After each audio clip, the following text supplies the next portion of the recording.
Hi, YouTube family.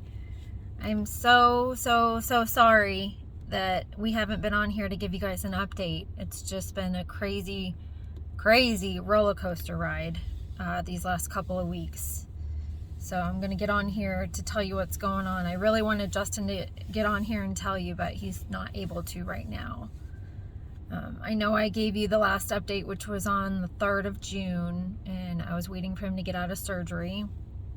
That's when he had his emergency surgery done at about 2 in the morning.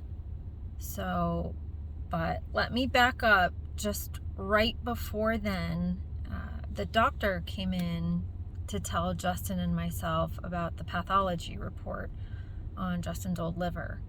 And that came back that he had no cancer in his liver.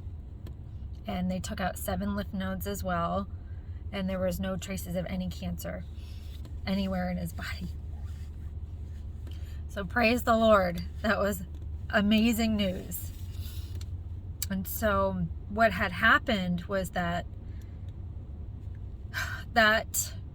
Thursday morning, that early Thursday morning, Justin was in a lot of pain in his belly. And so the doctor came in and looked at him and said that we need to do an emergency surgery. So they brought him down at like 2 in the morning. And they opened him up and they found a bleeder behind his pancreas. So what they had to do was they had to disconnect the bile duct from the liver to the intestine to safely get to the bleeder so they could stop the bleeding. While in doing that, he was just very fragile everywhere. So it felt like everything that they touched, he started to bleed. So they tried to do very minimal stuff in him, trying to stop the bleeding. And he was so swollen in his gut that they couldn't close him back up all the way. So what they had to do was they left him open. So they left him open Thursday, Friday, Saturday. He goes back into the OR.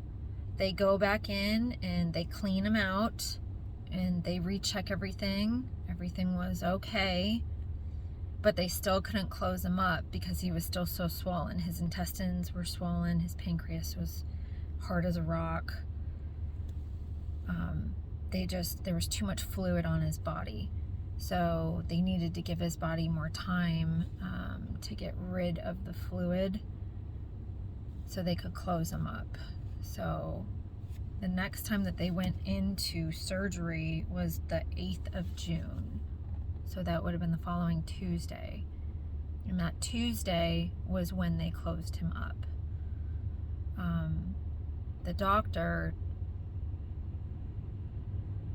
I think, knew at that time that bleeder caused a lot of damage to Justin's liver.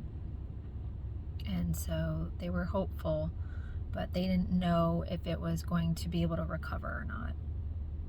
So while I'm driving into the hospital that Thursday, I get a phone call from the doctor, and he's telling me, it was a very caring phone call. He was telling me that, they want to see Justin live a long life, and they don't feel that with the liver that they gave him, he would be able to live 10, 15, 50 years down the road. So what they want to do is they want to put him back on the list. And I think I was just in shock. I didn't know. I wasn't expecting that phone call. I don't think anybody was expecting that phone call. But I think they knew the last time that they went in to check everything out for Justin that liver just had too much damage because of that bleeder. They're not for certain it's all because of the bleeder, but it had a big effect on it. So that is where we are today. We are waiting on the list again to get another liver for Justin. They extubated him last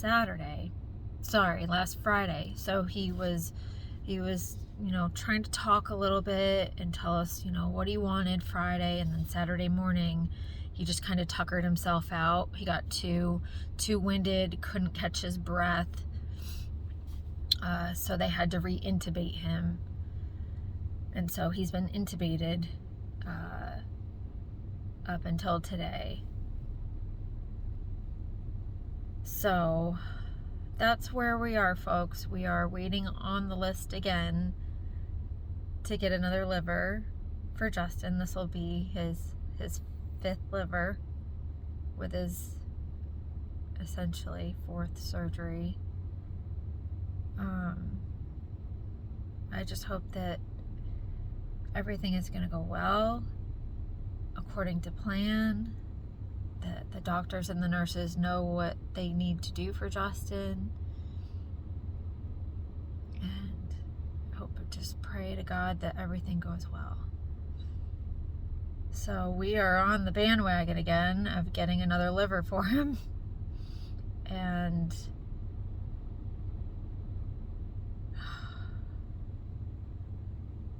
I just want this to be over for him. I want him to be able to come home and play with his son and, come sleep in his comfy bed. Because you don't realize what you have until it's gone, right? Like, we go home every night and we go sit in our comfy beds. And I go home and I try to play with our son and try to be happy, but it's like, how do you do that knowing that your husband is sitting in the hospital bed in pain and needing another liver, not doing so well? It's just, I think the amount of guilt that I have being able to come home and, just do the day-to-day stuff that people just take for granted, like brushing your teeth or being able to write something or just even lifting up your arm, like Justin can't do that right now. He's so fragile. He's so weak right now. He has no meat, no fat, no muscle on his bones. He's just literally skin and bones sitting in that bed, and he's been sitting in that bed for about a month. And it's like, how do you not feel so guilty when you leave the hospital, just knowing that and just leaving him there? I know he's in good hands. He's in good hands. It doesn't make it any easier. I'll give you guys another update on, when we get the surgery date, and we will let you all know that everything is going well. So I just ask all of you, if you could, pray for him again. Keep praying for him, because that always helps. And go home and give your loved one another extra kiss or an extra hug and tell them I love you, because you don't know what you have until it's gone. And Justin's not gone. He's not gonna be gone, but he's not home yet. So he will come home.